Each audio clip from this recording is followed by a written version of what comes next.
The consciousness of Lucifer and other rebel angels fell to the lower levels of vibration. They were driven down to planet Earth. Well, despite all that I have said pertaining the forces of darkness, I know one thing, and that is the forces of darkness have a part to play in the divine scheme of things. That's why we cannot truly put an end to them.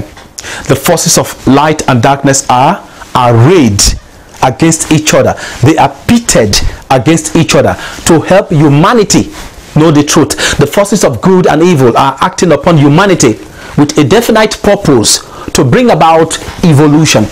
Life cannot go on without darkness. Darkness is necessary to evolution. Evil belongs to planet Earth because without evil, good could not be known or appreciated. That's why we truly cannot permanently repel the forces of darkness.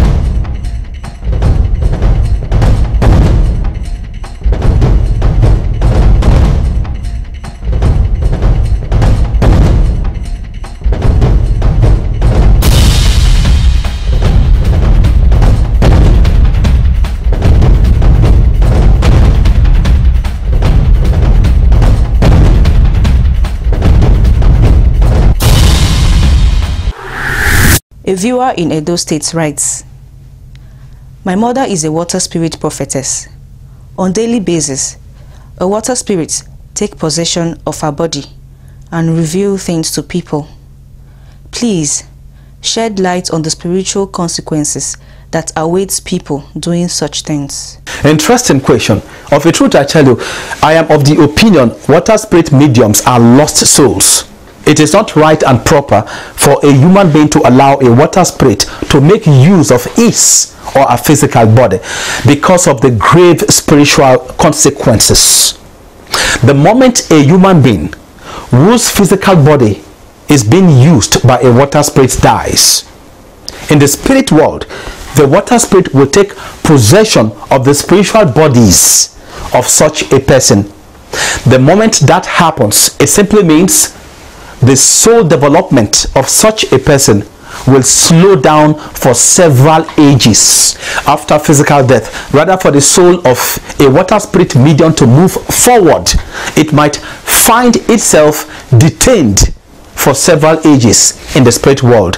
This is not good.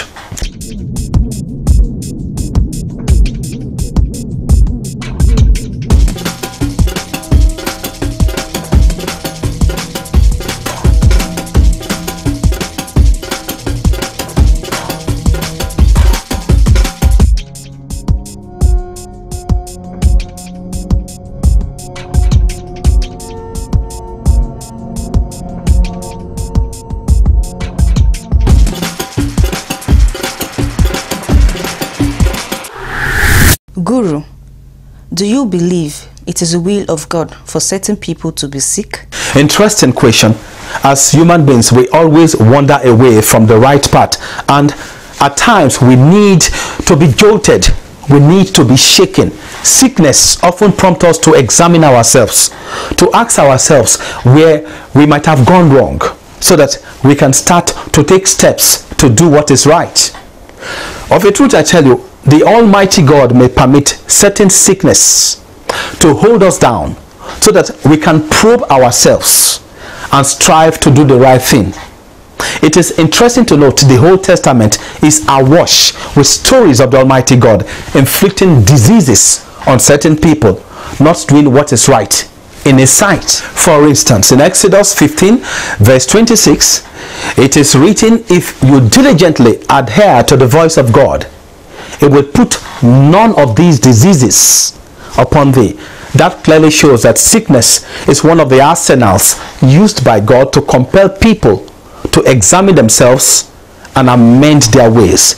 The ancient people really believe the Almighty God is a sender and remover of sickness.